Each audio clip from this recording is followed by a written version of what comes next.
AB on socials. Duh. I ain't think about that way either.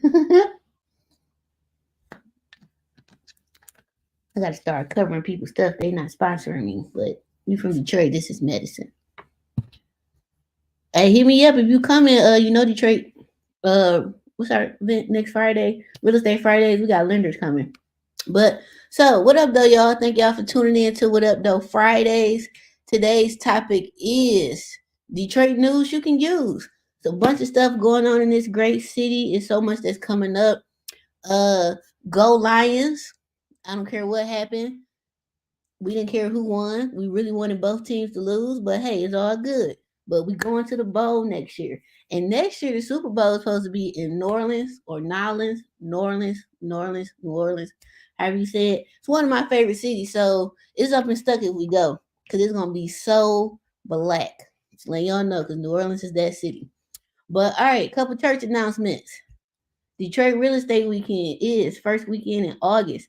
The workshop tickets early bird is just $297, and that's until like I think the end of this month or next month. I forgot. I had to go in there and look. After that, they go to regular price of $497. Now that's just for the workshop. Now if you want to come to VIP with a hotel, that's $2,500. If it's you and your boo or whatever it is y'all is that weekend, I know how to mind my business. They ain't got nothing to do with me. Those tickets are $3,500. So basically the 2-for-1. Y'all share a room, double beds, all that good stuff. We also got the no hotel option because a couple people was asking me about it. So we got a couple seats. I think it's like 10 or 15 of those. If you just want to do the VIP but no hotel, those tickets are $1,500. So tickets are for sale right now. When they gone, they gone. Only ones I could probably add more of is workshop. The bus only holds like 55 people, but I'm limited to 40 for VIP because I need the other seats for like my special, invited guests, other speakers, me, stuff like that. So, other church announcements. Next Friday, February the 23rd, is Real Estate Fridays at the Detroit Pizza Bar, right in the city on 6 Mile between Livernois and I forgot whatever that light is right there, but it's a couple blocks off Live. If you coming from 8 Mile, you're gonna make a right. If you coming from the lodge, you gotta do the loop de loop down at Greg's Pizza and bust a right at the Mickey D's across from Nicky D's. All right. I think those are all my announcements for right now. Oh, I got a mentorship coming up. A lot of y'all been asking me to mentor for like probably the last 5-6 years. I just really didn't want to, but the person who asked me to partner with them to do one jointly, I'm down to do because then it's not just on me. So that relieves a lot of pressure off of me. So that's going to be 3,000 for me and that person. We'll probably announce it officially next week because we're going to do a live together because he's kind of sick right now. And once he get better, we'll do it. And that's going to be, I think it's 5 or 6 weeks. We got so many different topics on there: how to invest in Detroit, of course, how to wholesale, how to rehab, how to invest and be a employee because he used to be a high-ranking corporate employee with Audi. So and he looks like us. He from Yaktown. He not from Detroit, but he from Yaktown. So Detroit, little brother or whatever. And I forgot the other topic, but it's gonna be a lot of good stuff. We got special guest speakers coming in. If you don't have your LLC already, we'll have an attorney set that up for you and so forth. So it's gonna be pretty dope. Oh, hold on, we got some questions before I start. Are beginners welcome at real estate? Of course. This is really for anybody. It's for the seasoned investor, beginners, whoever is just wanting to learn about investing in Detroit. It's definitely for beginners. It's for anybody. Like we had people bring their kids. What's this? We didn't do last year, so 2022 is people in there with their kids. So I don't care. I mean, their kids were probably like teenage age, but they were beginners, so like I don't care. But definitely, definitely beginners are welcome. All right, so we about to get rolling. For those who are on Instagram, I'm on YouTube, so y'all have to come over to YouTube to see my screen to see all the stuff that I'll be presenting today. In the comments on Instagram and YouTube, let me know where y'all tuning in from. Like we got somebody tuning in from 1400 Juice City. What up, though? That's Jackson State, baby. Yeah. So let me know where y'all tuning in from in the comments. Like the video, subscribe if you haven't already. Send it to a friend, tell a friend. All right, we about to get this rolling, and I will also drop the links to all the articles that I'm speaking on in the comments. All right, y'all ready? Let's go. So let me share my screen. Present. You should tune in from the east side. What up, though, team east side? All right, here we go. Here's the first article. So there's a lot of articles that I've been paying attention to. 48207. Oh, that's North End. What up, though, my baby? That's my old hood. Westminster and Oakland. What up, though? DC, Miami, in my yo, DC. I went to DC maybe once. I think I went there once. That was like in 2019. It was cool, but y'all real estate is just heartbreaking. It's like I would never live there. Never. You probably got to make $1 million a year there to survive. Detroit, you don't need all that. You can ball. I mean, you can live like the king of all kings here between 50 and 100 grand a year. But, that's another topic. All right, so the first article we're going to talk about today, Detroit news you can use, kind of Michigan news you can use as well. Michigan need 190,000 more houses to curb an upcoming crisis. Now, I called this 4 or 5 years ago that we are on the beginning of an affordable housing crisis. With the Detroit Lions doing as well as they have done in my entire life, well, since I was like 9 or 10 years old, basically my whole life, that brought a lot of attention to the city. So first of all, you had Stephen A. Smith, little punk self, talking all that smack about Detroit, and I love how Detroit clapped back because we gonna always stand up for the city. I don't know the last time he been here, but the Detroit he described is not that Detroit anymore. And this is not just downtown. The neighborhoods are also seeing redevelopment and resurgence. Most neighborhoods, if you ride down the block, you're going to see a dumpster out front because it's rehab going on. So that's always a good sign. Building permits are up for those who pull permits and do work legally. Permits are up, so that's a good sign as well. But Michigan need 190,000 more houses. So that's the whole state. So this image they got is in Portage, Michigan. That is like, what's that, 94 West? That's like going towards Chicago, I think. So housing is a pressing issue across the state of Michigan. The Michigan State Housing Development Authority estimates the state is short 190,000 units. Now, they ain't saying if this is residential, commercial, like apartments, just units in general. That lack of supply is pushing up costs and making housing increasingly unaffordable. Now, where else did this happen at, y'all? Good old Atlanta. But Atlanta is kind of curbing it and they steady building. But at the same time, Atlanta is disrespectful. Y'all complaining about $1,500 a month rent in Detroit. Y'all ain't seen nothing yet. Well, 120,000? Please, you balling. We're going to get to that.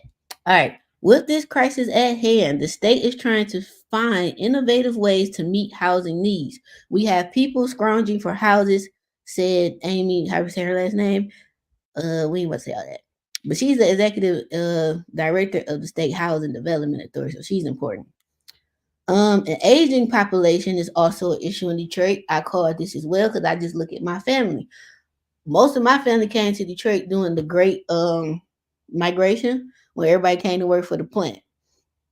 So that's how a lot of us ended up in Detroit, Chicago, basically the Midwest in general. So you don't have people really looking at the boomer population. I think the boomers is one of the largest generations. And I think millennials is right behind them. Don't quote me on that, but I remember reading that somewhere. Nobody's really, at least in Detroit. Now they are throwing up a lot of senior apartments, but a lot of seniors don't want apartments. They don't want nobody on top of them, next to them, below them, blah, blah, blah. And they don't really want to follow all these rules a lot of apartments have. So I noticed nobody's really catering to that. And I think that's a really big untapped market in Detroit. Now, the only seniors building that I really like that they built in Detroit is those over there by that Home Depot on 7 Mile and Myers. I think that's like, it's on Myers between 6 Mile, between 6 and 7 is on the right hand side. If you're coming from the lodge and you got, Popeyes or whatever behind you, right?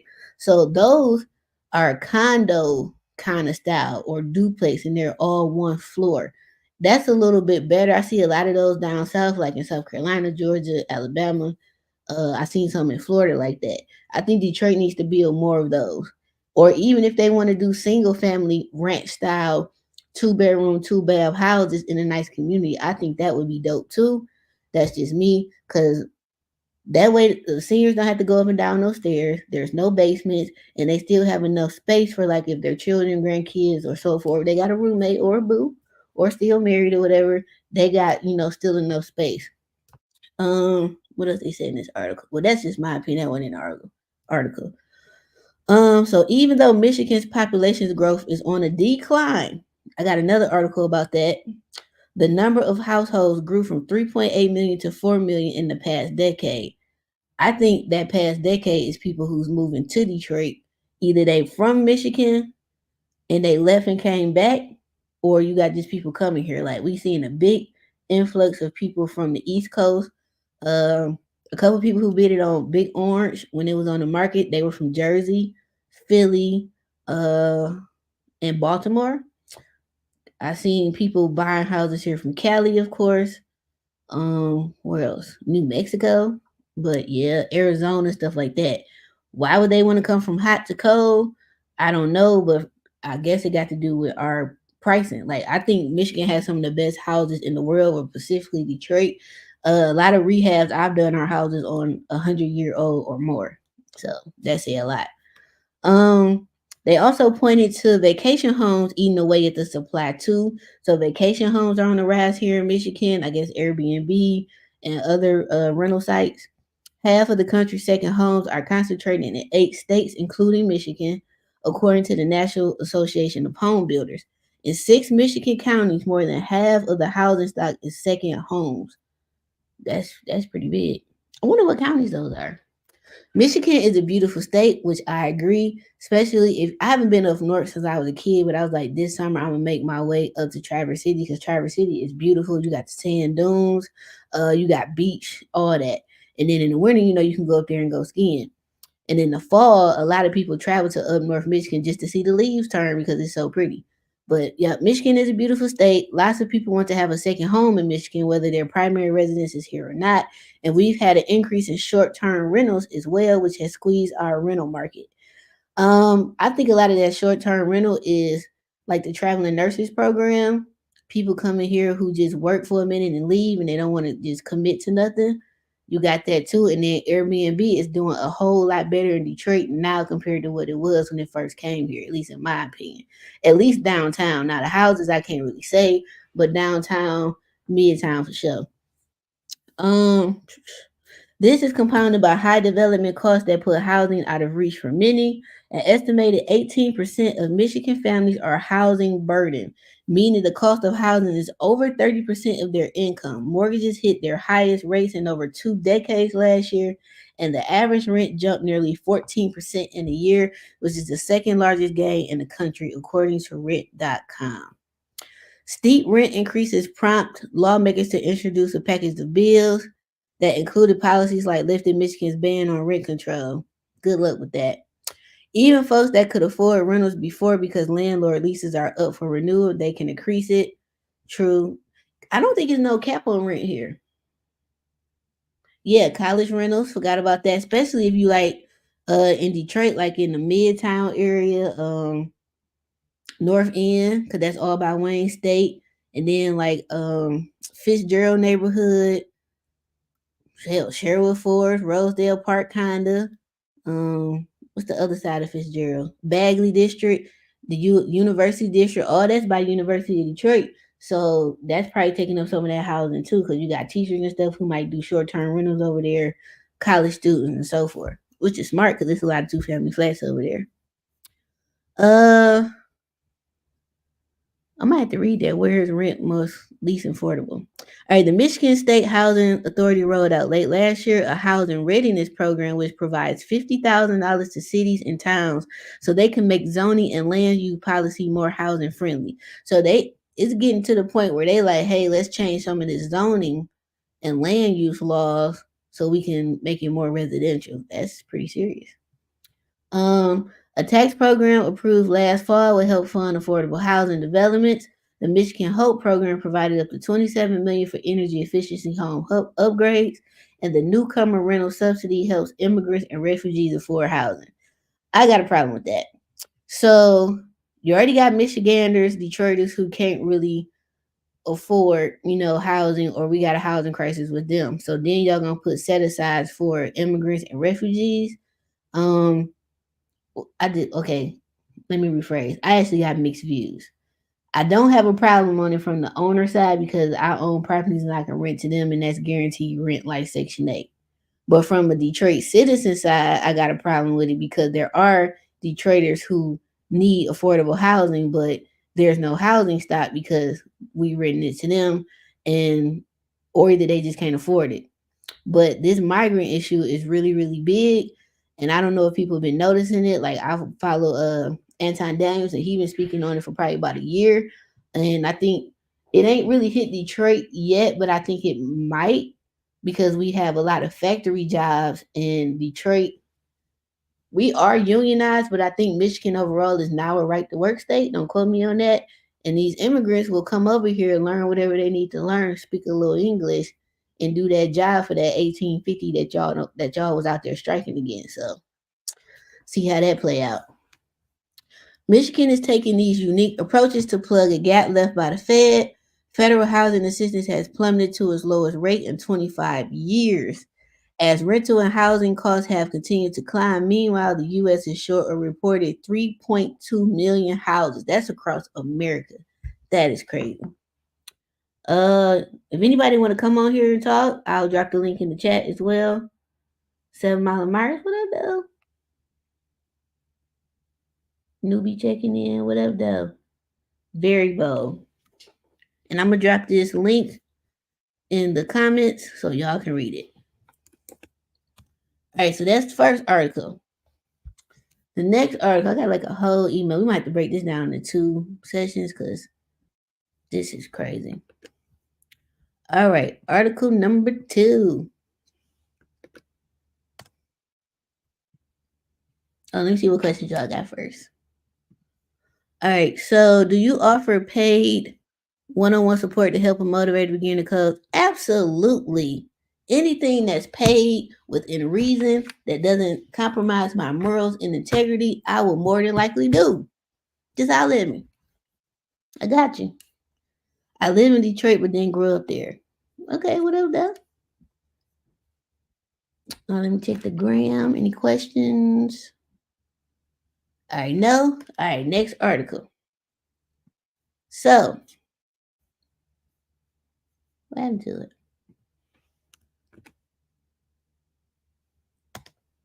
Oh no, that's the same one. No wonder. Oh, I missed it. It was an article on will Detroit's comeback benefit Detroiters. I gotta try to find it now. I didn't copy it right. See if it'll pop up. That was a good article. Boom, here you go. This was in the New York Times. And this was posted January of this year. We not subscribing. We just want to read this one. All right. So this one is titled, and this was in the New York Times, y'all. So this is a big deal. Will Detroit's comeback benefit Detroiters? Now, I got mixed views on this one. But we're going to read the article first. I found it online, a worried 5-bedroom American Foursquare house on a block in Detroit that had seen better days. The blue tarp over the roof didn't scare me, but it should have. Neither did the price, $44,000, which would barely purchase a parking space in the Boston area where I live. The house was not far from where my mother's aunt stayed in the 40s when they moved up from Mississippi to escape Jim Crow. Nor was it far from Motown's first recording studio, now a museum, or Henry Ford Hospital, an enormous complex that was making ambitious plans to expand. I asked my cousin Christina to check out the house. I thought it had a lot of potential, she said. She noted that a white guy lived across the street, which is rare for that part of town. I already know where this is at. Before I knew it, we owned it, leaky roof and all. The house, which we purchased in 2021 as a family investment, was part of a crazy experiment to see if we could play a role in improving the neighborhood and secure a place for my cousins who were born in Detroit but were now in danger of being priced out. First of all, shout out to you for doing that for your family because you're the one who had the means and the vision and they had your back. I think that's commendable. It's been more than 10 years since Detroit filed for bankruptcy, and a wave of money has crashed on downtown Detroit. Section 8 apartments have become luxury condos. Facts. The greater downtown area now boasts an outdoor skating rink bigger than the one at Rockefeller Center. We been had an ice skating rink. Used to be one at Hart Plaza, but then they brought that one. We're not about to read all that. Detroit, the great American city that had given birth to the auto industry and the American middle class, is making a comeback. I confess to being impressed. This is downtown. I'm showing the skating. But my Detroit-born cousins were not. The Renaissance is concentrated in 7 square miles of a city 20 times that size. New amenities like the quaint Q-Line streetcar stop at the edge of downtown and never reach most residents. My cousin James called the Q-Line the gentrification mobile. I like that. Christina recalled the 2017 ad for the city, which is majority black, featuring virtually all white faces. I remember talking about this and everybody thought I was lying because Black Detroit was on the news nutting up and said, and it was this older black woman on there and she said, y'all better redo that ad and the black people better not be the help. I remember that. It caused the uproar and was taken down quickly, but as far as she's concerned, it said the quiet part are allowed. Also in 2017, y'all sidebar, there was a billboard on the corner of Woodward and East Warren in Detroit and Midtown by Wayne State. It was a billboard on top of the Chase building, and it said, "Welcome to the new DPS," which is Detroit Public School System. And on that billboard, there were 3 little kids: a white little kid, Chinese Asian little kid, and an Indian little kid. No black, no brown, and Black Detroit nutted up. Y'all don't see what I be saying. That lets you know, yes, DPS is shit right now, but it will not always be there. And once DPS is fixed, it is a wrap for y'all. It is a wrap. Once they fix them school systems, if you don't own in Detroit and you look like me, you will be a renter if you can even afford to pay the rent because of what's going on. Those new condos on Joe Louis Arena, grounds, the waterfront, whatever it's called, space something, them SOBs are starting at $4,000 a month. And I think they all leased out. I think the penthouse is like 10 grand a month. And I'm sure either they're gonna be Airbnb short-term rentals too, because of where's that? You got GM building right there. So I would assume GM as a company probably got a couple of them for when clients come in town or something. But I'm getting off topic. Back to the article. As white people have flocked to the most desirable areas of the city, thousands of Black Detroiters have moved away, unable to afford to rent or buy. Worst of all, the mega projects that are transforming Detroit are being subsidized by tax breaks and sweetheart land deals to billionaires. Many Detroiters feel their taxes are paying for the very forces that are pushing them out. I disagree with that, and I'm gonna tell you why. We gave this city away. When houses was $500, I'm gonna go through my laptop and find some deeds of houses that I actually bought for $500-$600 and post them. We gave the city away. When houses were dirt cheap, 500, 5,000, 10,000. And this was before y'all cousins went in there and took all the galvanized and the copper piping, took the furnaces and everything, and really made the houses worse than what they were. Before they did that, the houses were affordable. You could have took your tax return, you, your Meemaw, your Pawpaw, your cousin Shay Shay, and all them. Y'all could have all put y'all tax return together and collectively bought a whole bunch of houses and everybody living on the same block. But no, y'all didn't want to do that for whatever reason. I really kind of don't feel bad. I kind of don't. The people who listen to me, they DM me all the time and say, Asia, thank you for posting about the city. I bought my house for 12 grand back in 2016. It's not worth 210, or it's worth this, or it's worth that. So, but back to the article. The anger fueled the activist campaign in 2016 that made Detroit the only major American city to pass a community benefits agreement ordinance that requires developers to negotiate a deal with the community for any project that receives significant tax breaks or public land transfers. That's huge. In other cities, similar but voluntary agreements have been designed to provide something of value for residents who would otherwise be bystanders to big development deals. Guarantee of living wages in LA, retail spaces for local artists in Nashville, and priority hiring of disadvantaged groups in Birmingham, Alabama.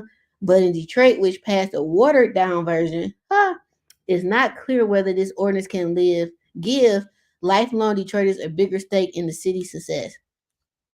Oh, this article long. We're not about to read all this. I'm gonna put the link in the thing for y'all because I never get off here. But in other words, shout out to this lady for doing this for her family. So they got somewhere to stay so they don't get priced out. And if they do get priced out, they got somewhere to stay. I love it. All right. So that's that article. And we're gonna post this in the comments and I'm gonna bookmark this.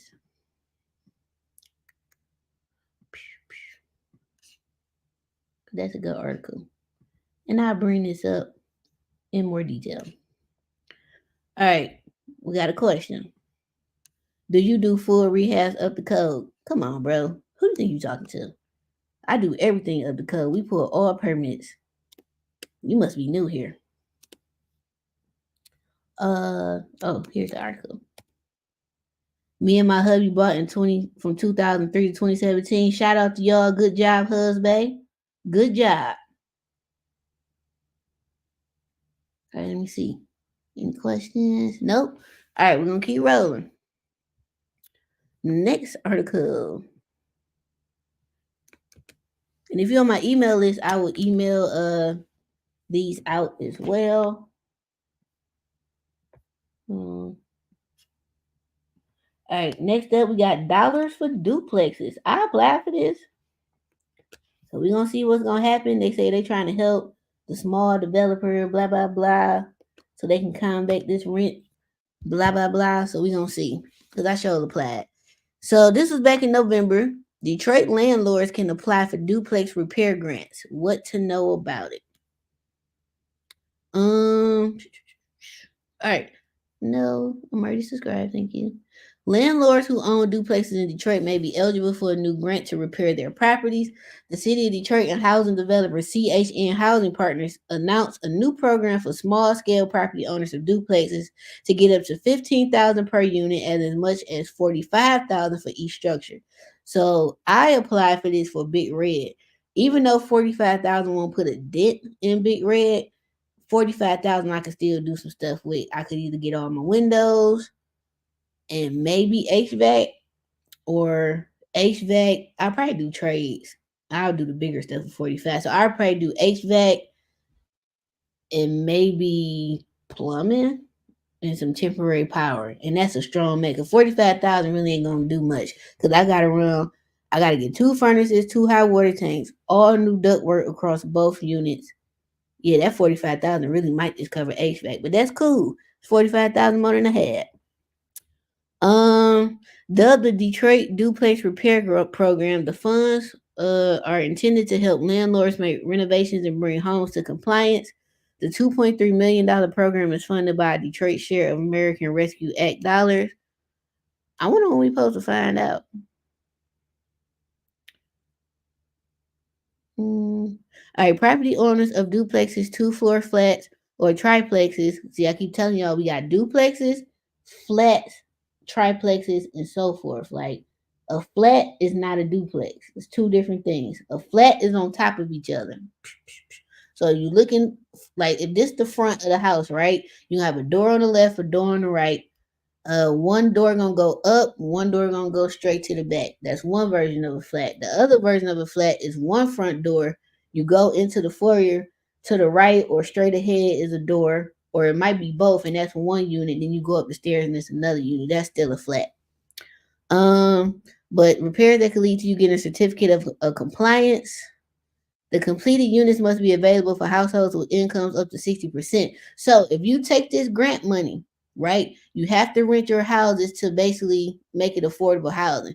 So that's Section 8. If you make a Section 8 rent, boom, you good to go. Or HUD badge through the military or some other program.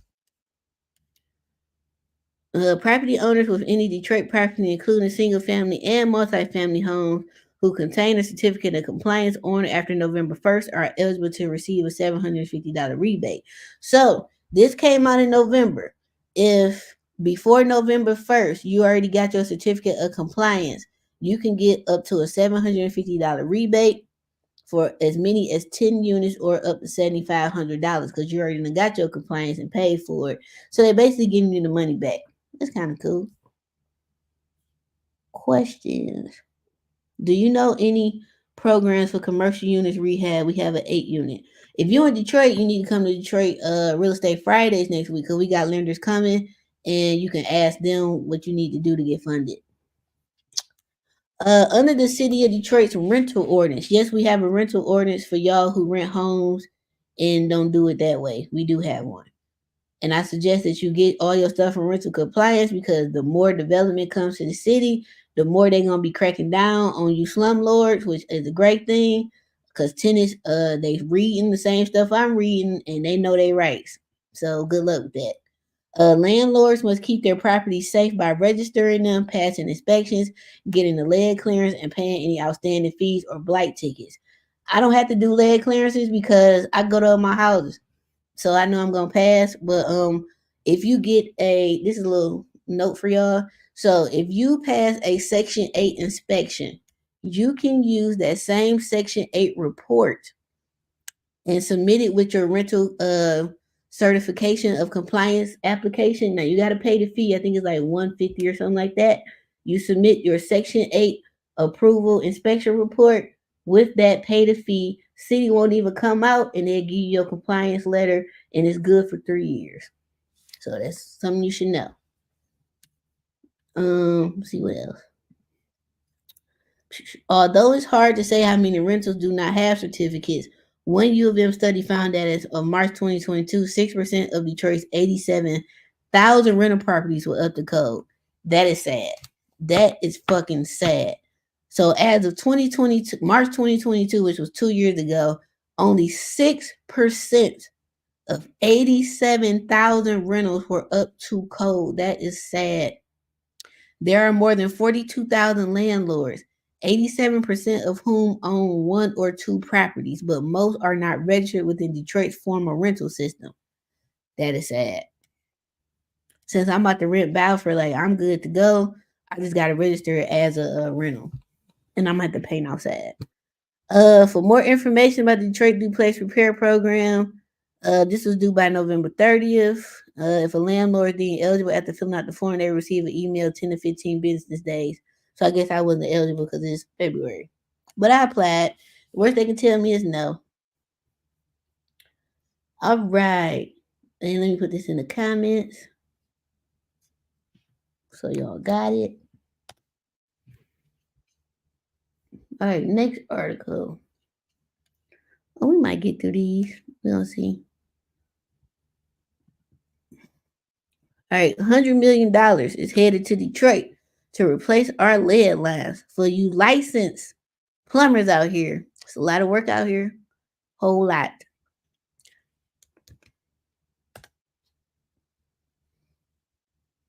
Happy Friday. Oh, thank you.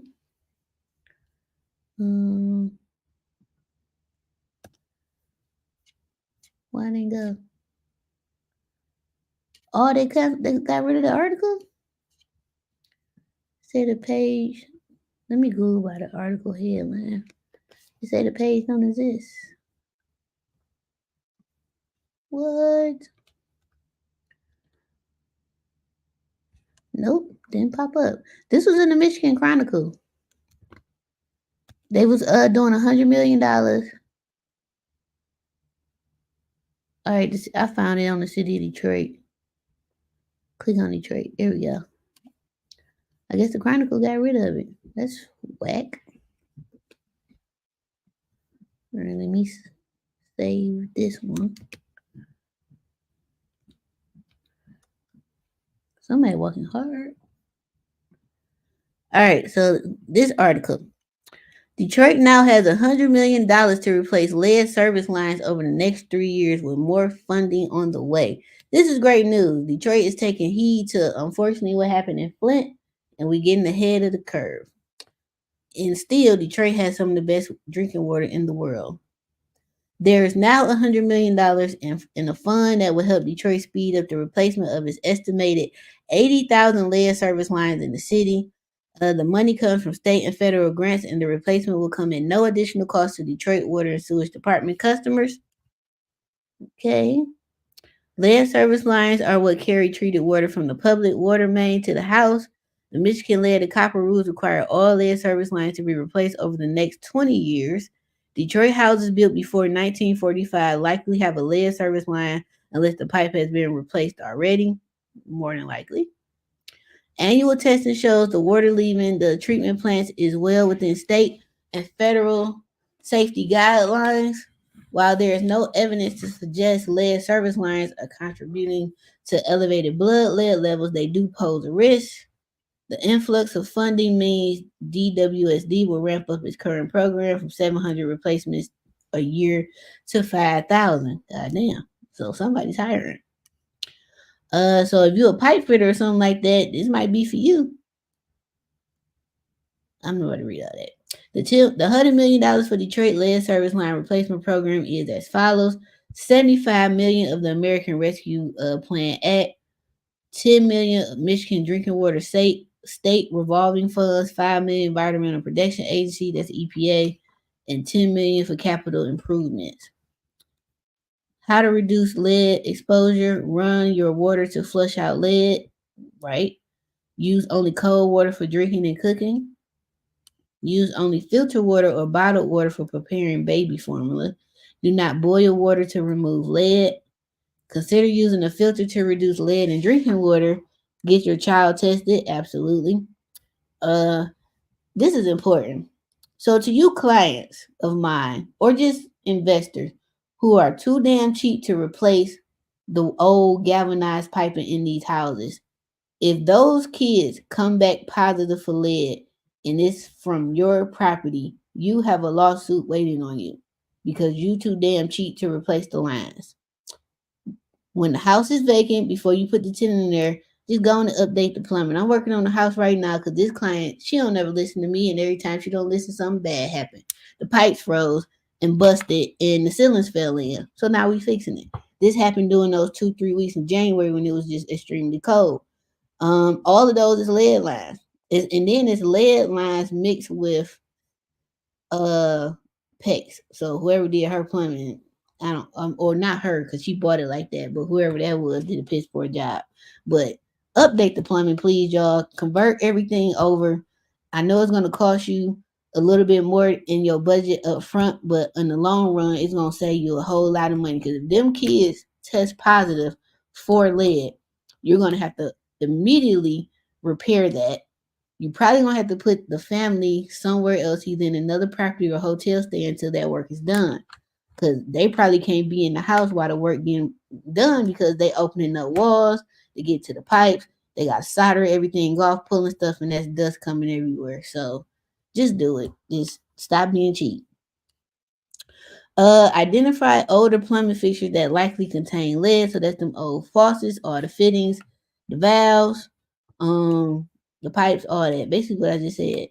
You can test your water for lead at DetroitMI.gov/lead safe. And that's all I was about to read from this, because y'all get the gist. All right, here's that article. About your course, I may need, like I said, what you say in the video, do a tag along.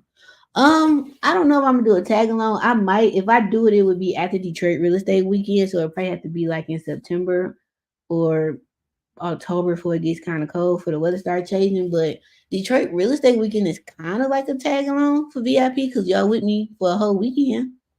And we have we do go see properties and stuff, but it probably won't be as personal as a tag along because the tag along will probably be just for the construction side. Or maybe I do a rehab class. I don't know yet. But we'll see. But Detroit Real Estate Weekend VIP, you should come to that. All right, next article. Any questions? Comments, concerns, thoughts, greetings and salutations. Boom. North End framework updates. Oh, I got copy and paste. This is a PDF file, actually. And I've been on all these Zoom calls with the city with this Greenway, and they be free.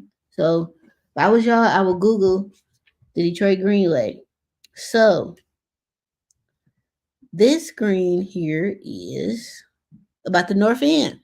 Been telling y'all about over there about 2013, 2014, and Look at God. Look what's going on over there. You ain't getting in the North End for no less than 75,000, and that house is gonna still need about 250 in rehab because they owe. It's some brick houses over there and some frame, and they need a lot of work. So they had a whole Zoom meeting about the North End, and they was out talking to the people about housing. What can we do to make the neighborhood even more better than what it's becoming? Engaging with the people. They had community meetings. They had an art festival. They got a block club now. Come on, block club. When is those meetings? I go to that. They got a neighborhood association. Oh, they got more than one block club. They have a lower North End block club. That's fancy. King Street got a block club. Come on, King. I got some friends grew up on King and Leicester. Well, not King and Leicester is two separate streets. King and Bovian. Arden Park Block Club, Oakland Avenue Urban Farm Community Resource. Come on, Oakland. Lower North End Block Club. We got to go to some of these. All right, so what they learned. They talked about neighborhood housing stabilization and equitable development, more mixed use / live workplaces.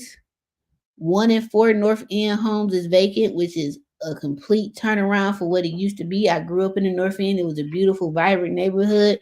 Then when the crash happened, it wasn't that no more. Now it's back to what it was.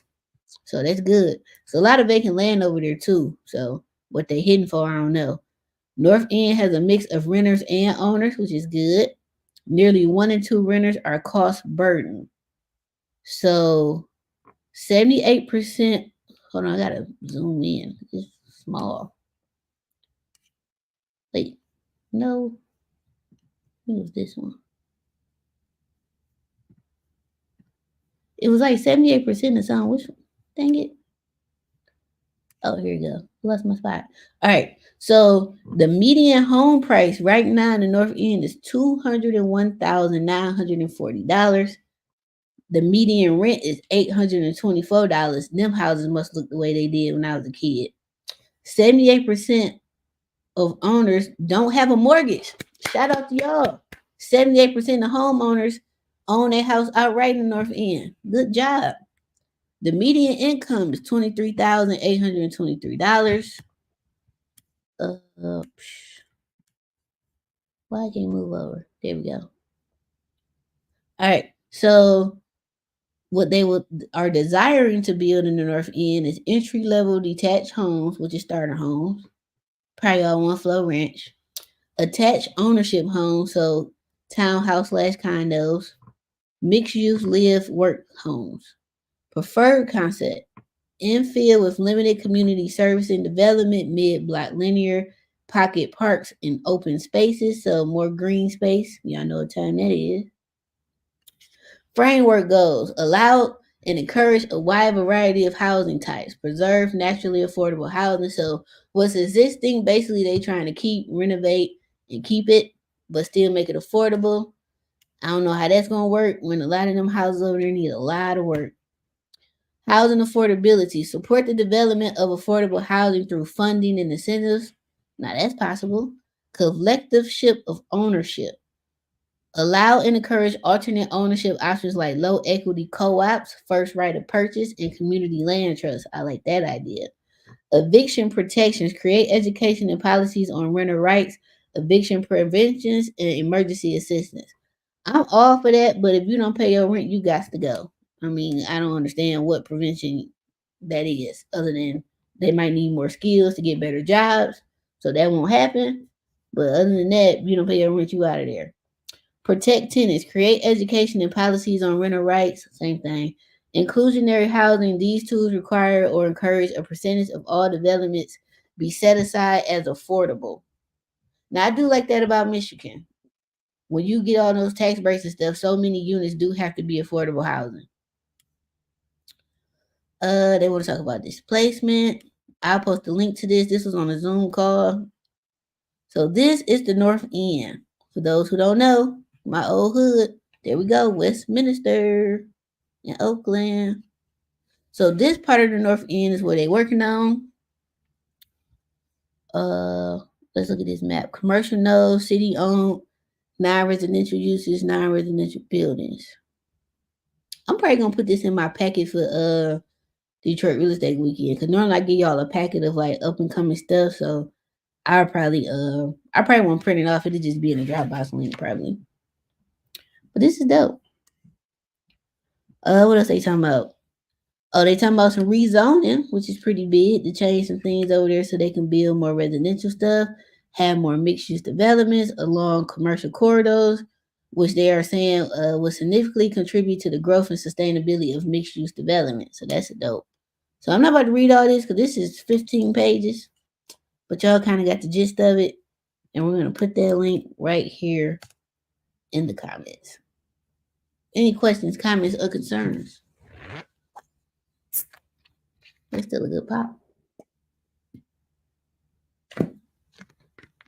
Pray on this belch. Come on over here. All right, next article.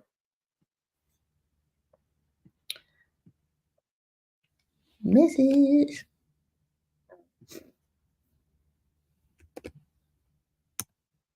All right, next article. Parts of Detroit could be radically transformed by a new city solar plan. So they talking about making Detroit more green. If you're from the city, what's that little? I think it's Evergreen and 96. If you're coming off 96 going towards was that Lansing? If you come up on Evergreen, you bust that left. If you're coming from downtown, on your right, once you cross through the light, if you look on your right and look down, it's like a little solar farm right there. That's been there for years. They're talking about making more of those in the city.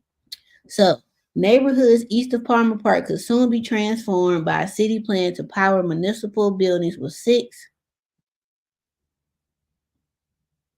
Okay. Greenfield, not Evergreen. Thank you. I was close. Evergreen, the next exit. So my bad, y'all. Greenfield in 96, not Evergreen. All right, so neighborhoods, I read that. Depending on who you ask, 3 projects for 140 acres of solar around the Chaldean Town, Greenfield Park, Grixdale Farms, and State Fair neighborhoods are viewed as a majority opportunity for residents or a risky undertaking that could drive disinvestment. Residents have until January 31st to sign a form indicating whether they approve the project that we implemented in 6 city neighborhoods. Y'all know Detroiters want filling that out. You know how many people get stuff like this in the mail and don't fill it out or don't go? So this is more than likely gonna happen because Detroit ain't gonna fill it out. I hope they did, but we're gonna see. So these are the areas. Greenfield Park is, we gotta make this bigger so I can see these cross streets. It won't let me. What street is this? So this is Chrysler Drive off 75. East Nevada is one of the Nevada streets. So this is John R. Hold on. North and south, we got Chrysler. I don't know what this street is. Oh, West Grixdale Avenue to John R. John R to it cuts off. I don't know how far back. So that's that neighborhood. Then we got Grixdale Farms, which is West Grixdale Avenue to Cedarhurst Place. Is a couple blocks off there too. And then West Grixdale Avenue to West Brentwood Street. And then we got, so this is all east side. Chaldean Town. That's like 7 miles. Yeah. Because there's a bunch of used to be a bunch of bakeries and stuff over there, like Polish bakeries and stuff. So that's 7 Mile in John R to 7 Mile in Woodward. So basically everything behind the state fairgrounds. That's what I see. So that's where they talking about doing this at. So John Gruchilla, don't quote me on that name. He's been living there for over 50 years and thinks solar developments could hurt efforts to attract more residents. This is the center of the metro area, and you're taking such valuable land. The neighborhood, which is 15 minutes from downtown and Birmingham. That's a fact, because you could take Woodward right on up to Birmingham or jump on 75. Brenda Price, who lives on Hilldale Street near Grixdale, supports the plan. So it sounds like the neighborhood, the neighbors got mixed views. So y'all better show up and vote, because whoever the majority gonna win. You can go in any direction in Detroit and find a neighborhood that looks like that or blocks that look like that, she said of the largely abandoned area in the solar field's footprint. The expectation is going to change. It's not likely. So I wonder if they do this, who owned the land? Does Detroit own the land or the land bank or whatever or the state? And then whoever put those solars on that land, are they paying rent or lease? What's it called? A 99-year lot lease to that entity, or if it's a single person or developer that own it. Because if it's a single person, shout out to y'all. After a series of community meetings, the city selected 9 neighborhoods to consider, which will be narrowed to 6 to assemble the 250 acres needed to power city buildings. That is crazy. And they probably get a lot of grant money for that because that's making it go green. DTE might own the land or not. I don't know. That's a lot of land. Jesus, 250 acres? And how they gonna cut the grass in between the solar things? The grass gotta get cut.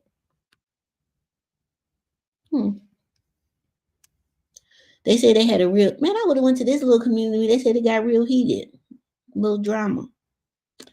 Some said the deal was too good to pass up for an area that has seen so much disinvestment, while others said large solar farms could hurt home values and kill future development. I'm not sure because I don't know much about them to say. Some people might, but if they okay, so if the people who live there, is the solar farms going to help their bill too, or just the commercial buildings that's powering downtown? So from that standpoint, I can see the residents being a little upset. Probably do it like they do the telecom antennas or Jefferson from Amazon. Yeah, the dude from Amazon. 'Cause this all behind the and it ain't nothing but land. I didn't realize that was 250 acres over there. But yeah, that's gonna be better. It's gonna be clean power. So I'm for that because we are a really big industrial city. But I wonder how does it benefit the residents though? Like, are they gonna be able to get tax credits on their bills for voting for this? Are they gonna be able to use some of that solar to make their bills overall cheaper, which will help with affordability with people who are low income or whatever? Homeowners in the footprints of the proposed solar field stand to receive twice the fair market value of their homes. Oh, they need y'all to sell y'all homes. That's the problem. See, I'm thinking they talking about just the clear land, which makes sense. So the land that's not available, they need y'all to sell y'all home. Oh, that might be a problem. So I'm gonna reread this part. Homeowners in the footprints of the proposed solar field stand to receive twice the fair market values of their homes, or $90,000. So if your home worth 40,000, you get 80, whichever is higher. So basically, they're gonna all get 90 grand for their houses, while renters will get 18 months of rent to relocate. Homeowners within community benefits areas surrounding the projects will receive 15,000 to 25,000 each for energy efficiency upgrades. Okay, that changes stuff. So if you are a renter over there, they're going to give you 18 months of rent to relocate. Now, how much rent? I don't know. Maybe what you are already paying or wherever you move to, which is a come up for you if you do right by it and stack your bread. Those who own over there, that's homeowners, you're gonna get up to 90 grand or the full 90 to sell your house to them, but then they gotta go find somewhere else to live off that 90, buy another house, or go to like get an apartment and pay rent. If you're paying rent, that 90 ain't gonna last you forever. A city spokesperson previously told Planet Detroit the city is seeking federal credits to offset municipal operations to use under the Inflation Reduction Act. This is actually kind of big, y'all. Like, I gotta start. Let me say this. I'm gonna have to follow this. Yeah, this is pretty major. Hmm, this is major. So this kind of like what they had to do down in Del Rey for that bridge, but just solar, I guess. So a recent study on solar fields in California, Connecticut, New Jersey, Minnesota, and Massachusetts found properties within a half a mile had values drop by 1.5%, although outcomes varied by state. If you're going to do a solar farm, there's absolutely no reason to reduce 7 Mile with businesses. That's also true. He also concerned about what removing residents could mean for schools and businesses. Yeah, but if you own some lots over there and you're gonna get some bread, ooh, somebody gonna come up.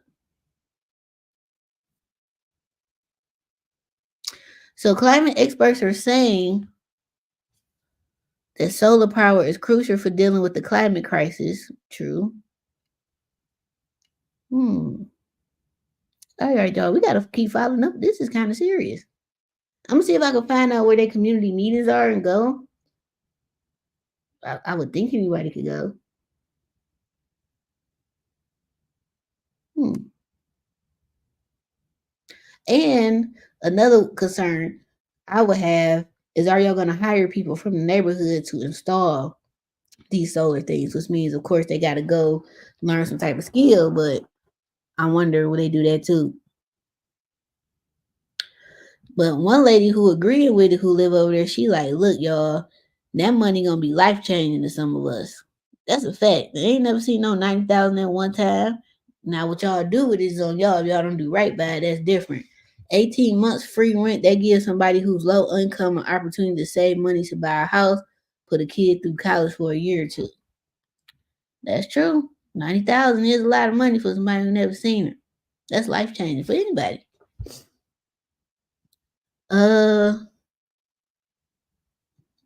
You said, I see the city of Detroit own that field of solar panels off Greenfield.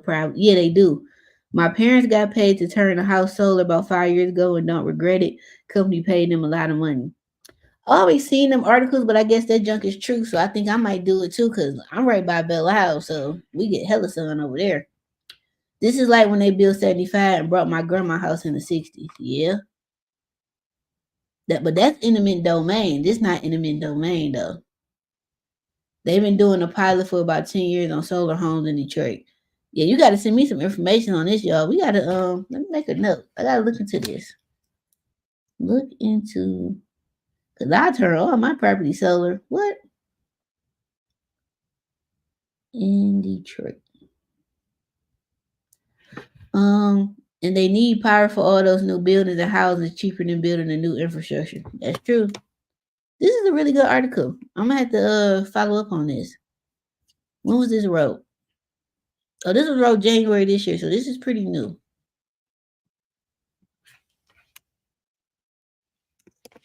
Hold on, let me put this in the comments. All right, so there's the article.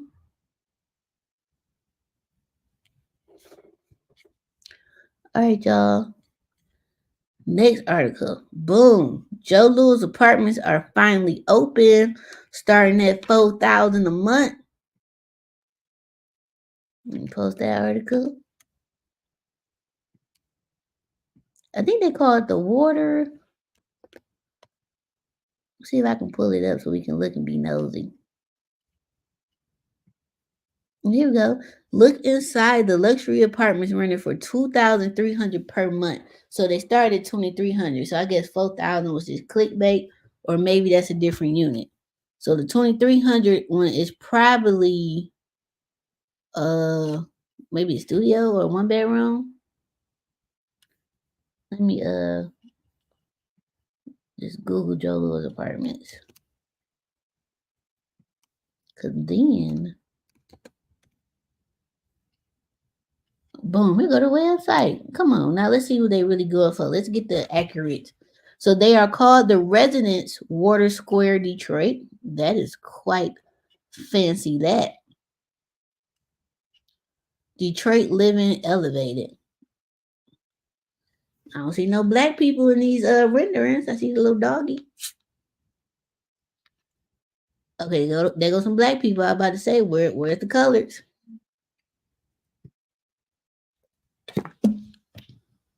Oh, that rooftop is jamming. I gotta go to the Godfrey. They said that hotel was amazing and that rooftop be on point. All right, y'all, let's see what these info for real. Coming home made easy. I know that's right. If I'm paying $4 grand a month for rent, I would never leave my house. For what? Breathtaking views. I got some broker friends. I might just call down there and see if they'll let me come film. But if they all full, we ain't gonna be able to see it. Okay, we got some black people. Okay. Now that's a hell of a view. Look at this view, y'all. That's what you're paying for. It's glass all around the building, so there's no bad view. But to see that and look out your window and see the Ambassador Bridge, that's breathtaking.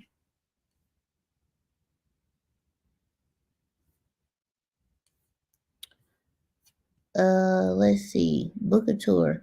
I'm gonna book me a tour. Show enough. Look at these flow plans. All right. So they got a couple units still available. 1, 2, 3, 4, 5, 6, 7. Look like most of them is gone. All right, nice little interactive website. Storage. All right, let's look at a unit. Let's be a little nosy. So 1 bedroom, 668 square feet. Virtual tour. Let's look at this.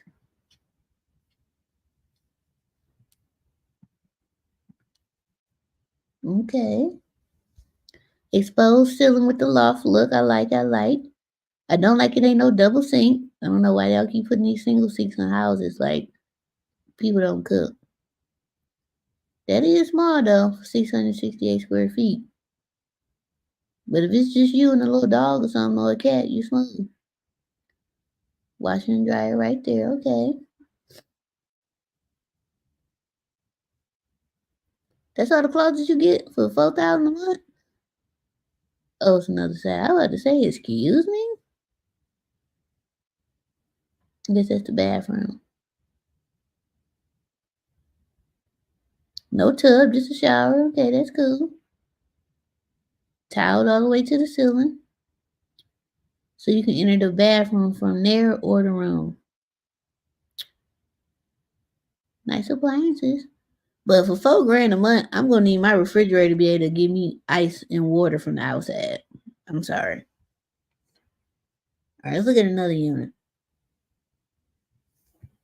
So the one I just clicked on, y'all, starts at $4,450 a month for 668 square feet. The studio is $2,475. Jeez Louise. So this on the 24th floor.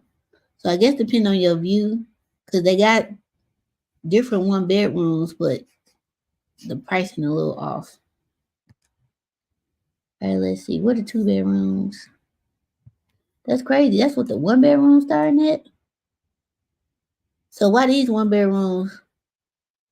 Oh, the higher the floor, that's probably why it costs more. Cause the better the view. Maybe that's it. Cause these only 38.25, and that's more square feet. Let's see why.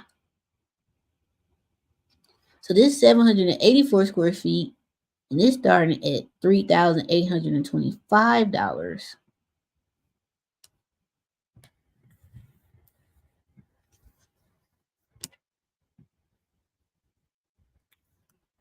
All right, you got more square feet. That's crazy that you got more square feet in this one, but it costs less. Let me see why. This got the coldest view. I wonder why this one more. I guess it's on the lower floor. Maybe that's why. Oh, probably because you got this big old steel pole right here. Hmm.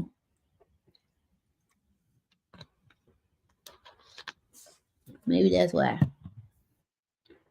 See this bathroom hitting on. Probably the same. Y'all get the gist of it. I'm gonna put this in the comments too.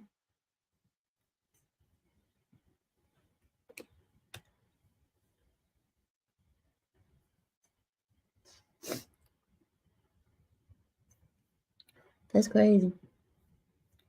And I'm gonna text this to myself because I gotta do an updated post on this. All right, next article. 2 EV companies are coming to Detroit. Um, why I don't know, but I don't know how EV gonna do here because we are in the Motor City, and with all them them Teslas that wouldn't start and all that when we had them couple cold weeks, I think that might hurt people's sales. But this was posted in January this year. 2 foreign electric vehicle assembly and charging station firms plan to open locations in Detroit, potentially creating 600 or more jobs by the end of the decade. The firm, U.S. subsidiaries of Australia-based Fortescue Metals Group and Germany-based EcoG something, each received approvals Tuesday for various incentives and increments from the Michigan Strategic Fund in Lansing to come to Detroit. The Fortescue project calls for renovating a large 410,000 square foot industrial building situated at 530 and 601 Paquette in the city of Milwaukee. I know exactly where this is at.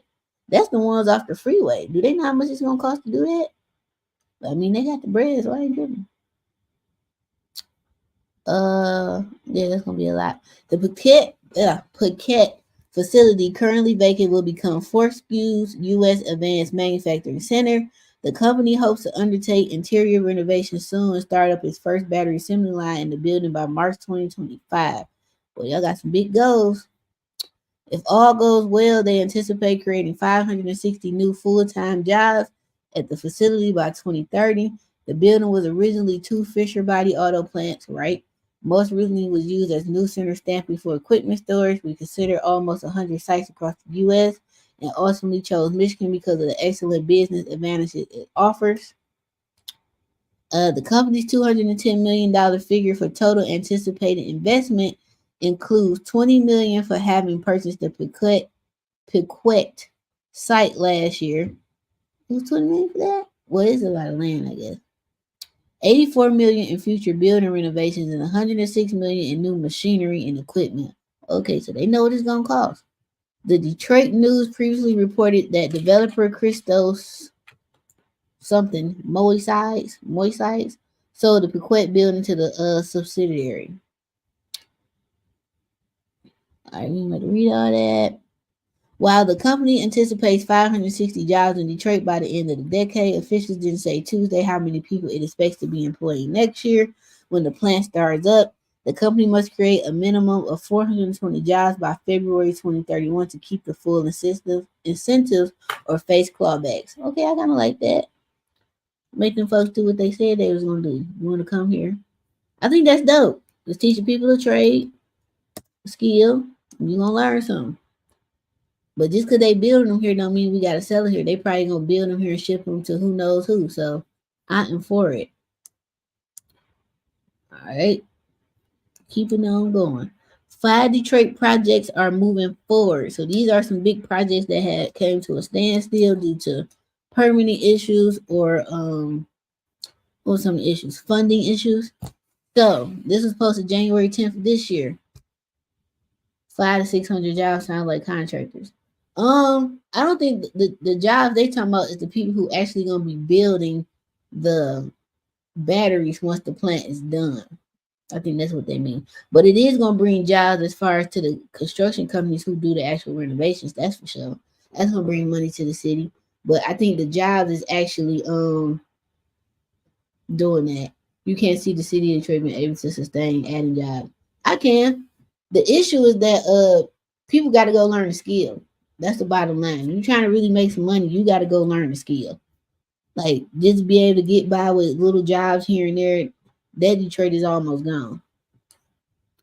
All right, Detroit development officials announced Wednesday that 5 housing and commercial projects in the city are moving forward thanks to $14.5 million in recently awarded state grant funds. Who is these grants and how can I apply? The growth rate. Yeah, that's true. I got an article on that too. The funding was awarded last fall by the Michigan Economic Development Court and will provide useful gap financing for the project developers, helping to fill the various budget holes that often pop up from rising construction and financing costs, which lead to delays. Ooh, that burns. These funds will help to catalyze over 250 million in investment in the city. The funding is ultimately from the MEDC's Revitalization and Placemaking 2.0 program, which offers grants up to $5 million per project for real estate development and rehab. How do we apply for these? It is amazing what 15 million can get you. No shit. Like, are you serious? 15 million, you know what I could do with that?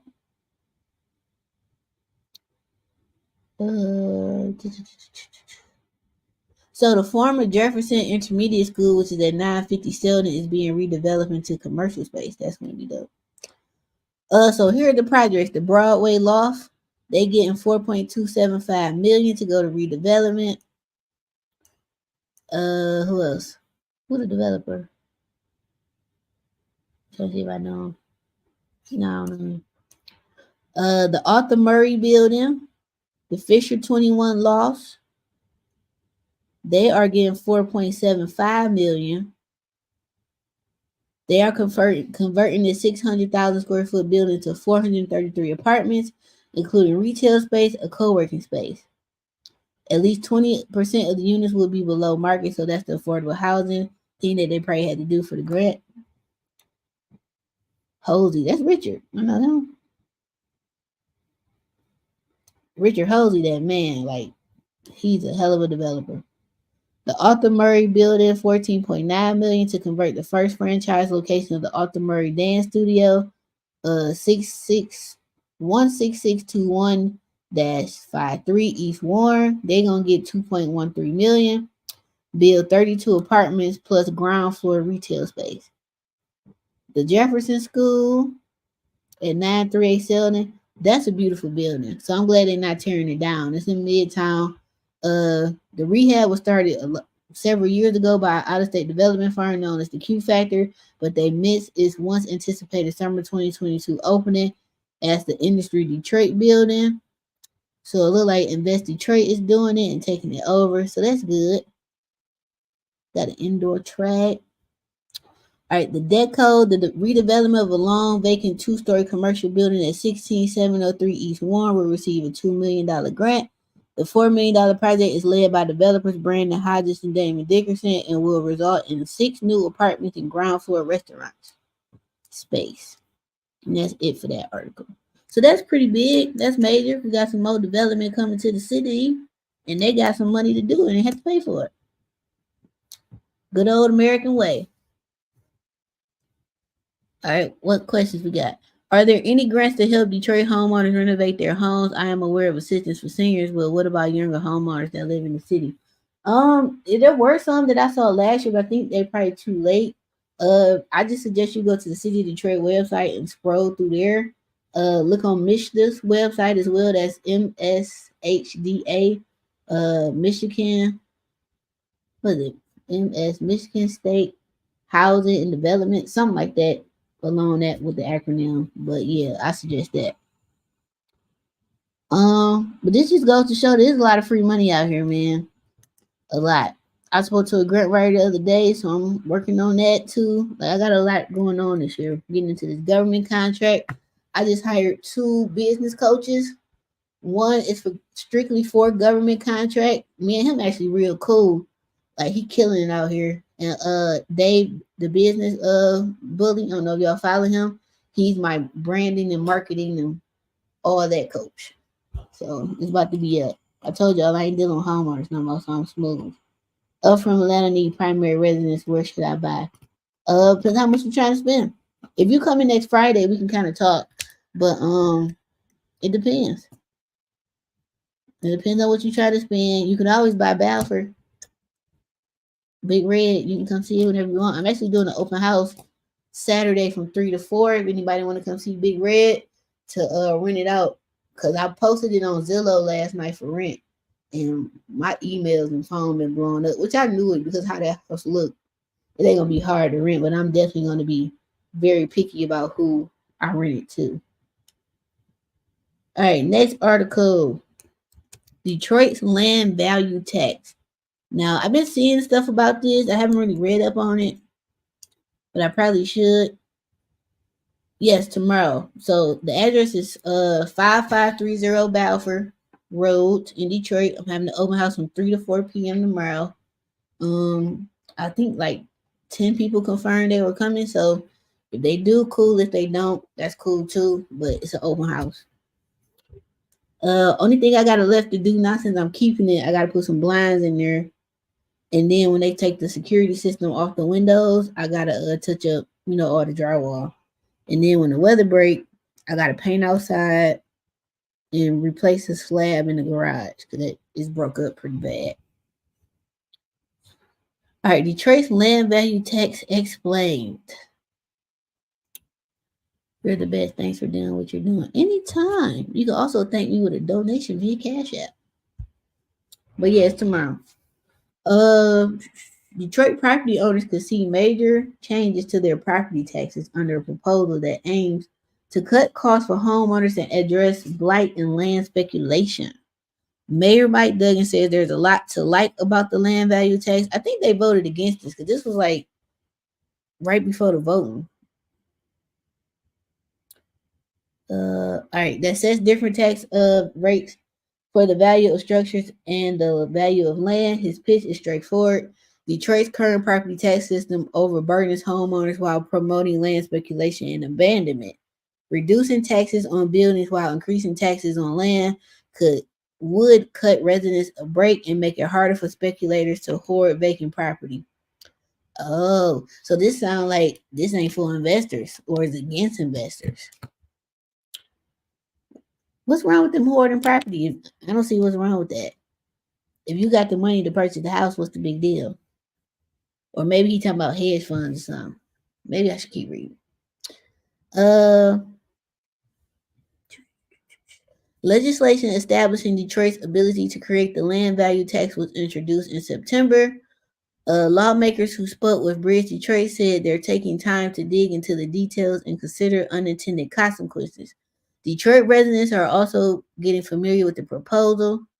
The new system won't be installed without voter approval. Some Detroiters are skeptical that a land value tax will fix the forces contributing to tax foreclosure and eviction, while others broadly distrust Duggan and his motives.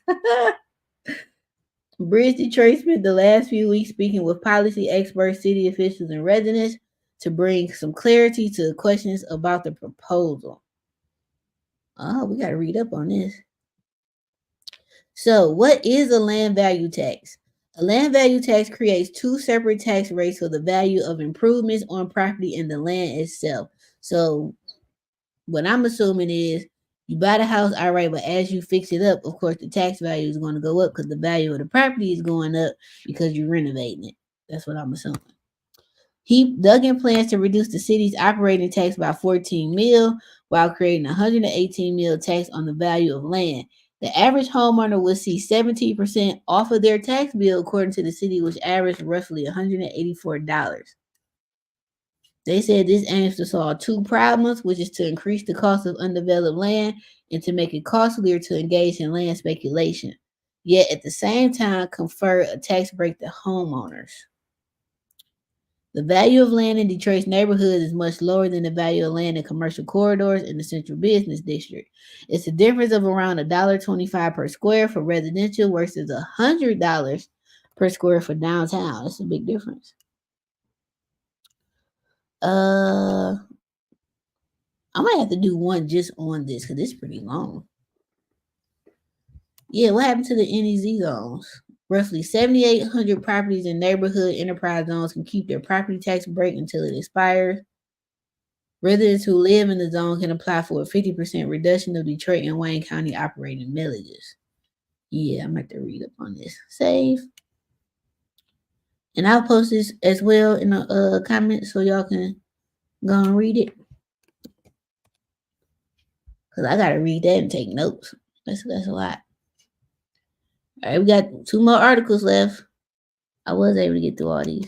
Senior tenants complained about the condition at Detroit senior towers. Hold on. I just talked about apartments. All right, tenants at senior apartment building in Detroit say maintenance security issues are being ignored. Some tenants at my senior building on Detroit's east side say they are frustrated. Let me. Oh, they got a video. Let's watch the video. If it play. All right, the hell with these ads. Thank you. Car break-ins, delays getting appliances repaired, and other issues impacting Right, neighbors at a senior apartment building in Detroit. The tenants are telling us they want. No. No. Thanks for joining us. I'm Karen Drew. And I'm DeMond download Fernandez. this if It I was can post it to neighbors the there who page. contacted Local 4 asking for help. They're telling us security concerns and maintenance matters are seriously impacting their quality of life and sense of comfort around their homes. So I spent the day looking into things. My car was stolen twice. It's some tenants at Parkview Tower on Detroit's east side who say they're frustrated. It's going down, down, down. What happened to the video? We got technical difficulties?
We back. Jesus. I don't know what happened, y'all. We back. Jesus. I don't know what happened, y'all. I had it on the phone too. This is crazy. All because I tried to play this video.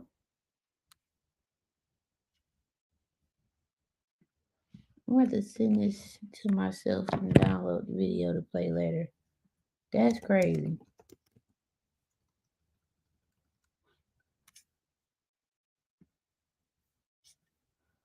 That is crazy.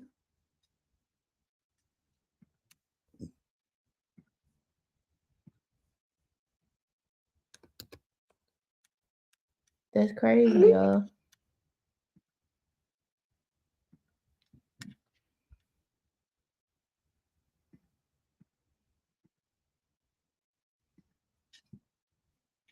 This is crazy.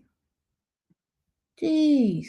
Sorry about that, y'all. I don't know what happened. Like, just it just froze. That was a good 10, 15 minutes.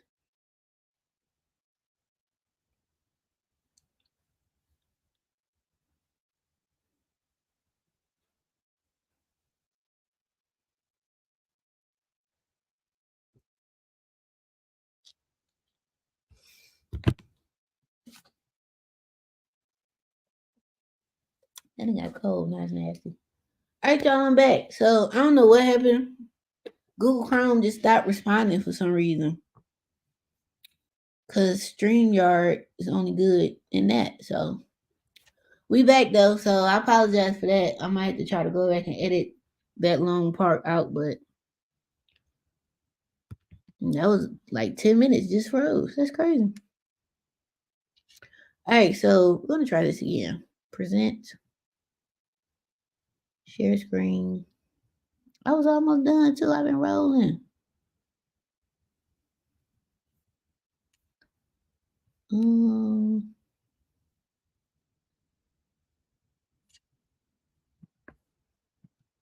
Let's try this again. Sheesh. Delays getting appliances repaired and other issues impacting neighbors at a senior apartment building in Detroit. Hello. The tenants are telling us they want the problems fixed. Right now, the neighbors at Parkview Tower on Detroit's east side are holding a tenants meeting to discuss their concerns. Thanks for joining us. I'm Karen Drew. And I'm Damon Fernandez. You know, it was neighbors there who contacted Local 4 asking for help. They're telling us security concerns and maintenance matters are seriously impacting their quality of life and sense of comfort around their homes. So I spent the day looking into things. My car was stolen twice. It's some tenants at Parkview Tower on Detroit's east side who say they're frustrated. It's going down, down, down. Fed up, they say, over a list of maintenance and security issues. It needs to stop. Issues they claim are being ignored. And one night, somebody's Cadillac converter got cut off. They stole my car, stole another car, and messed up somebody else's. From car break-ins outside to nuisances inside. My ceiling leaks when it rains. And there are complaints about broken appliances, too. Ever since September. Ever since September, your refrigerator hasn't been working? Yes. The tenants here are seniors or disabled. They're on fixed incomes, and many are on housing assistance. They claim on-site managers are slow to respond to some of their requests. I have been trying ever since Friday to get a meeting with her. She tells me she has other urgent things to do. Well, this is urgent. No, I tried speaking to property managers at the front desk inside. They told me no comment, but did give me the number to their corporate office. The building is managed by Independent Management Services out of Fenton. A representative named Jim Harrigan initially told me he wasn't aware of any broken appliances, and if he were, they would be fixed immediately. He later called with the regional manager saying 2 tenants have broken refrigerators, and those appliances are being replaced this week. As for those concerns about security, somebody gonna come home one night. They're gonna be hurt. That's your biggest fear. Yes, and it should not get to that point. The management company representative acknowledged a parking lot gate arm is broken. He said there's on-site security and the building works with Detroit police. He mentioned the company would be adding extra security cameras in the parking lot. What do you want, though? We want it fixed. I also spoke with Arthur Rush, and he's the chief building inspector with Detroit's Building Safety Engineering and Environmental Department.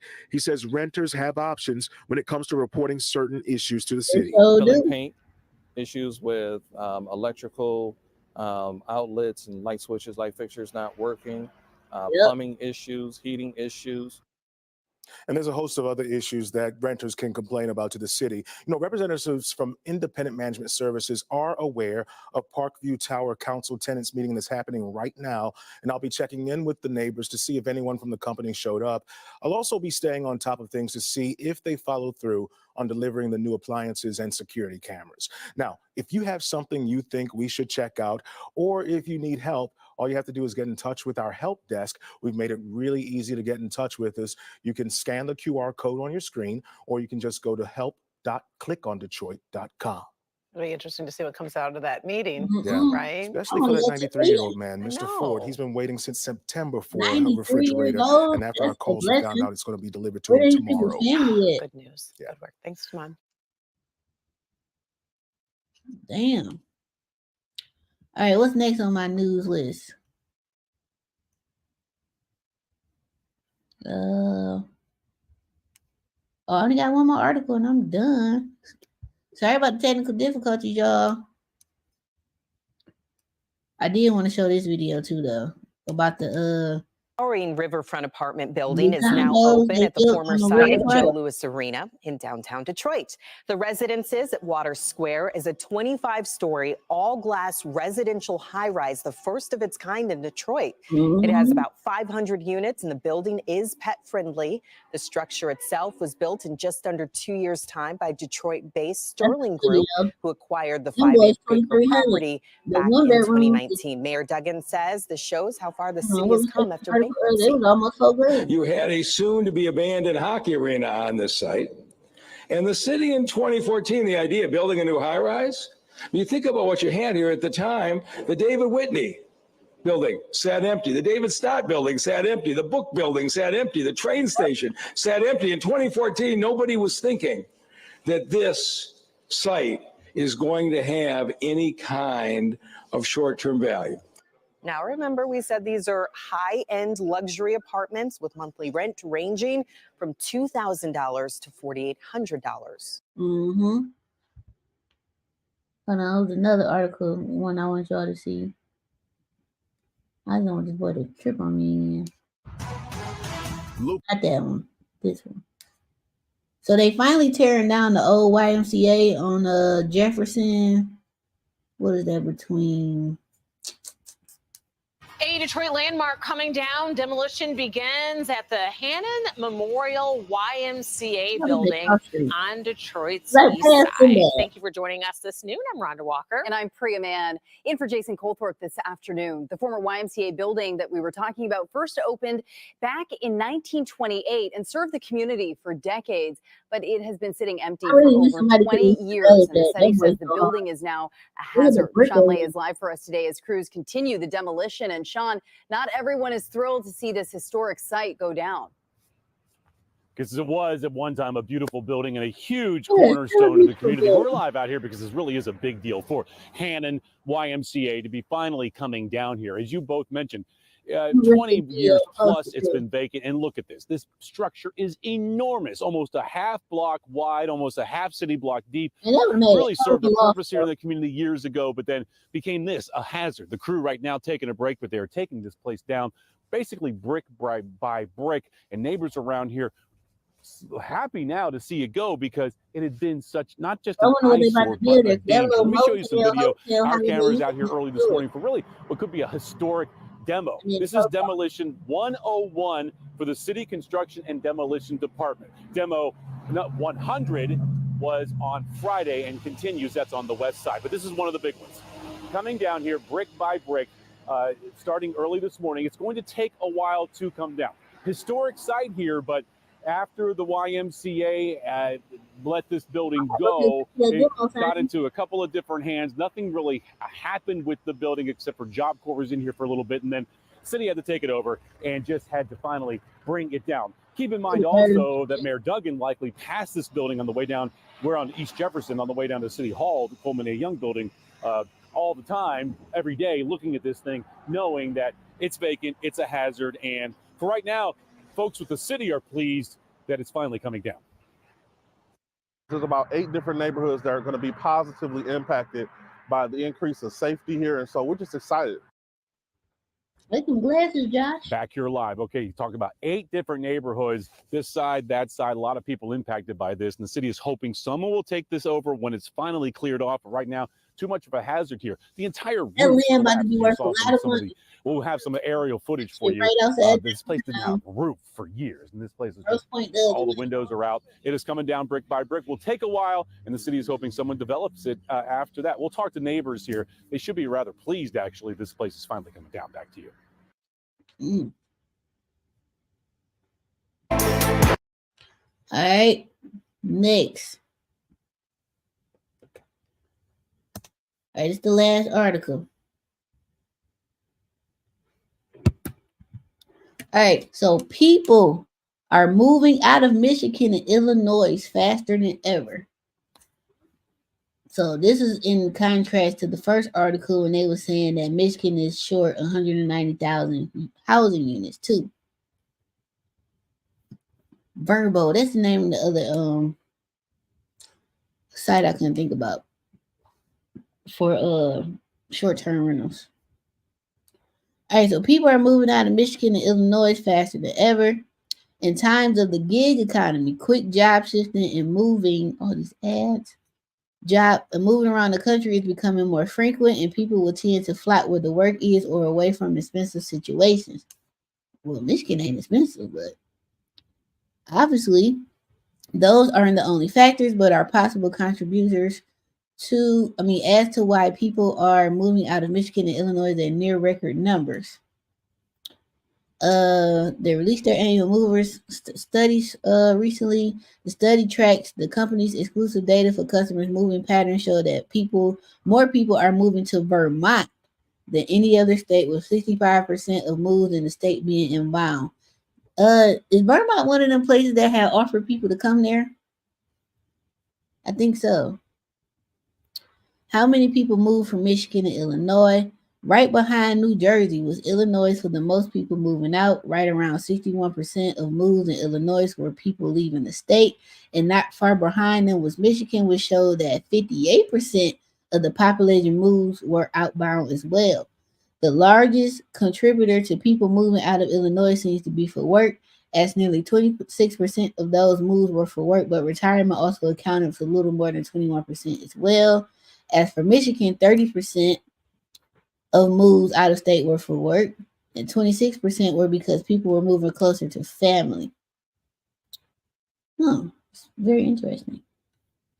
I'm not about to read all this, but they did say snow. The weather has a lot to do with it. Well, the people from the UP, I guess. But unless you're in the UP, it's nowhere near what people told me it would be. They all have pictures of those small towns and Hallmark Christmas movies where every inch of the ground is covered in beautiful white snow and horses pull sleighs through the streets. That's clearly not the case for most of the state. In a lot of ways, it's very similar to home. It will snow a few inches, and with the days practically melts away, minus, of course, those lake effect events from there. Violence, they're saying it's up in Illinois. And everyone outside of Michigan thinks Detroit is the only major city here, which is where all the violence happens. So they think.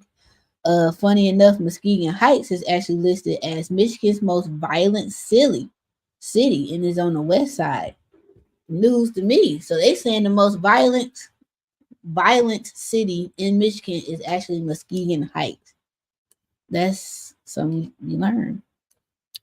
Language, accent, there's always a regional aspect to the way people talk, and Michigan is no different. I still refuse to say pop and will forever call it soda, but I was told when I moved that people would make fun of my southern accent and the number of times I say things like y'all and pecan pie. All right, that's enough of that article, because that's talking about this game personally for them. But here's the last link to the articles. Hope y'all learned something today. This was just a Detroit You Can News segment. I apologize for my technical difficulties, other with my computer just freezing or StreamYard freezing or whatever it was. But yeah, that's crazy. But we're gonna stop sharing my screen. Stop. No. Yeah, stop sharing. All right. So thanks for tuning in. Apologize again for the technical difficulties earlier. But again, church announcements. Next Friday is Real Estate Fridays at the Detroit Pizza Bar on 6 Mile or West McNichols for you non-Detroiters that be in attendance and don't know and be actually looking for a street that say 6 Mile. It is from 7 to about 9:30, 10 o'clock. From 7 to 7:30, come eat, get your little drink on. And we starting at 7:30. We got a couple lenders coming to speak. So the topic is come meet your lender, pretty much. Every month we will have a different topic, different people presenting. This is a free 99 event. All we ask is that you come spend at least $10 to $15 with the establishment because they are allowing us to have these events there for free. So in return, that's all we ask is that y'all support them and come with a positive attitude. Detroit Real Estate Weekend, August 1st through the 4th. Tickets are for sale. Workshop is $297 right now. It's the early bird. And when those are gone, it goes to the regular price of $497.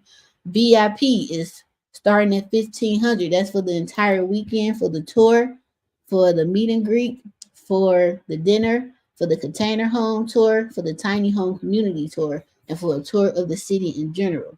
And that's no hotel. If you like your hotel included, that's $2,500 for one person, or we got the 2-for-1 deal for $3,500. Tickets are on sale until they gone, and I think it's 15 left for the hotel option. I think that's it for mine. Oh, I'm having an open house tomorrow from 3 to 4 at the Balfour Project, Big Orange. So you're welcome to come check it out. The open house is for renters because I'm going to go in and rent it out. Or if you want to buy it, you can do that too. In the hell with them renters. But it's up to you. So I think that's it, y'all. Thank y'all for tuning in. Stay safe, stay warm, and I will see y'all next month. Next month's topic for Real Estate Fridays, I don't know yet. I've been winging it, but eventually I want to do. I think I'm gonna just go on and knock them all out so y'all know what the dates and the topics are, and go on and set the link up so people can just go on and start registering for them. Cause I've been doing them kind of like one off. But the Real Estate What Up Though Fridays is March 15th. And that topic is, let me see. Oh, we're gonna be talking about the Joe Louis Greenway. So that's gonna be a good one. But do you have a connection on contractors? I'm a contractor, so that's your connection. But thank y'all for tuning in. Oh, those who send Cash App donations, thank you very much. The good Lord is gonna bless you, and you're awesome if nobody told you today. See y'all next month. Deuces.